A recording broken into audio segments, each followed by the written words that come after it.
নমস্কার বন্ধুরা, গল্প শোনার আসরে আবারও স্বাগত। আজকে শোনাবো শরদিন্দু বন্দ্যোপাধ্যায় রচিত একটি আশ্চর্য গল্প। গল্পটির নাম ফকির বাবা। মনে পড়ল ৩৫ বছর আগেকার কথা। আমি তখন মুঙ্গেরে ওকালতি করি। আমার বাবা জেলা কোর্টের বড় উকিল ছিলেন, তার গুটি ৩-৪ জুনিয়র। আমি ছিলাম তাদের মধ্যে সর্বকনিষ্ঠ। কাজকর্ম বিশেষ করতাম না, বাবার পিছন পিছন এক এজলাস থেকে অন্য এজলাসে ঘুরে বেড়াতাম।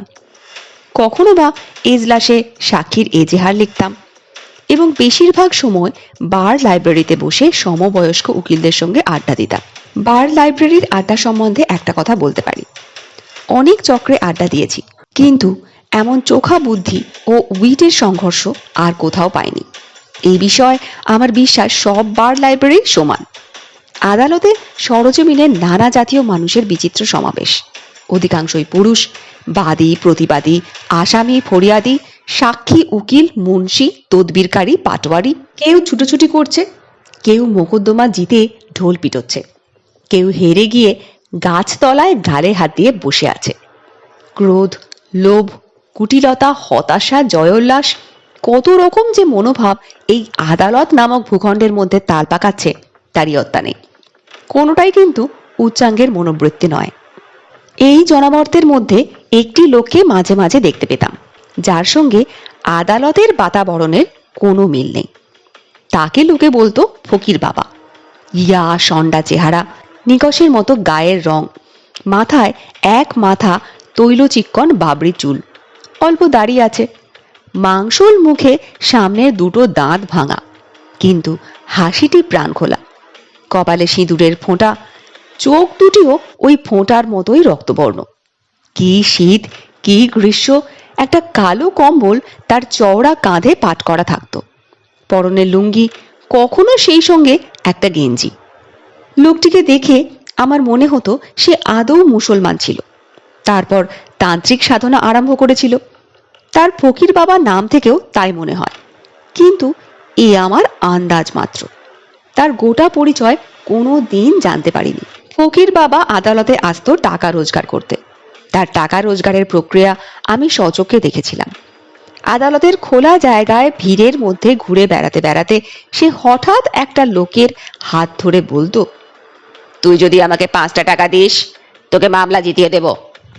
কাউকে কখনো অস্বীকার করতে দেখিনি, বরং পরম আহ্লাদিত হয়ে টাকা দিত। আশ্চর্য এই যে যারা টাকা দিত তারা কখনো মোকদ্দমায় হারতো না। আবার দেখেছি কত লোক ফকির বাবাকে 100-200 টাকা নিয়ে ঝুলোঝুলি করছে, বলছে, বাবা আমাকে মোকদ্দমা জিতিয়ে দাও। কিন্তু ফকির বাবা টাকা নেয়নি, বলেছে, তো টাকা নেব না।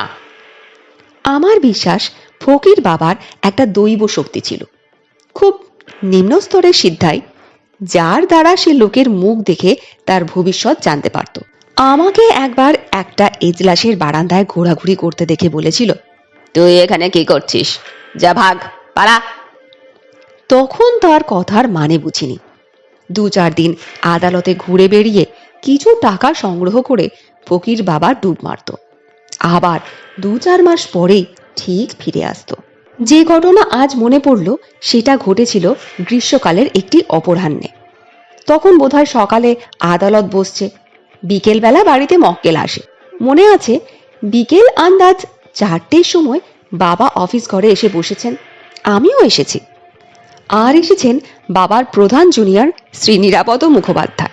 নিরাপদদা পরবর্তীকালে রাজনীতির ক্ষেত্রে খ্যাতি অর্জন করেছেন, তখন জুনিয়র উকিল ছিলেন, আমাদের পাশের বাড়িতে থাকতেন।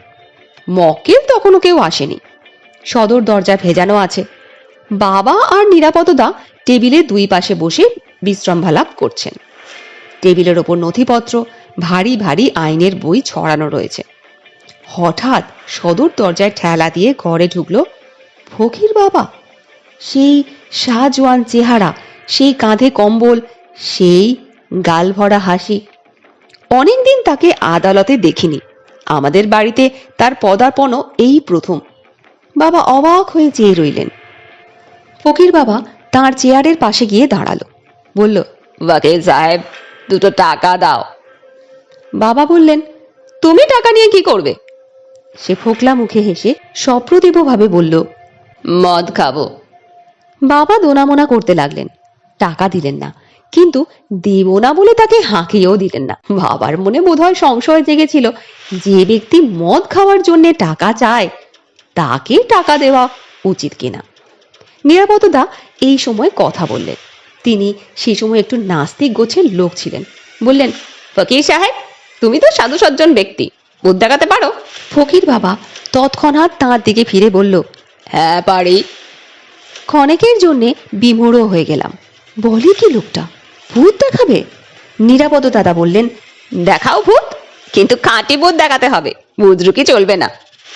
ফকির বাবা বললেন, এমন ভূত দেখাবো পিলে চমকে যাবে, একটা সাদা কাগজ দাও। নিরাপদ দাদা একটা কাগজ টেবিল থেকে নিয়ে তার দিকে এগিয়ে দিলেন। ফকির বাবা কাগজ স্পর্শ করল না, কেবল কাগজের দিকে এক দৃষ্টে চেয়ে রইল।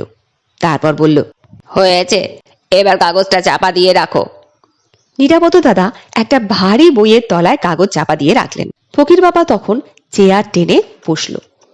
নিতান্ত সহজভাবে এই কথা সে কথা বলতে লাগলো। কথাগুলো এতই সাধারণ যে আজ আর তার একটি কথাও মনে নেই। 5 মিনিট পরে ফকির বাবা গাল গল্প থামিয়ে বলল, এবার কাগজটা বের করে দেখ। নিরাপদ দাদা বইয়ের তলা থেকে কাগজ বের করলেন। কাগজ দেখে সত্যি পিলে চমকে উঠল। তার উপর আঁকা রয়েছে এক বিকট ভয়ঙ্কর চেহারা। ছেলে মানুষদের ভয় দেখানো রাক্ষস খোক্ষসের চেহারা নয়, এমন একটা জীবন্ত হিংস্র কদর্যতা আছে ওই চেহারায় যে বয়স্ক মানুষেরও বুক গুড়গুড় করে ওঠে। আমরা মোহগ্রস্তের মতো তাকিয়ে রইলাম। ফকির বাবা অট্টহাস্য করে বলল, দেখলে ভূত, এবার চাপা দিয়ে রাখো।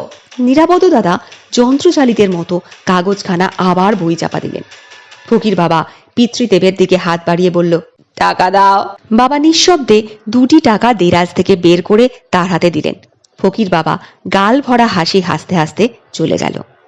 আমরা কিছুক্ষণ নির্বাক হয়ে রইলাম। তারপর নিরাপদ দাদা দ্বিতীয়বার চাপা দেওয়া কাগজখানা বের করলেন। দেখা গেল কাগজে ভূতের চেহারা নেই, সাদা কাগজ আবার সাদা হয়ে গেছে। এটি লেখা হয়েছিল 8ই জানুয়ারি 1963 সালে।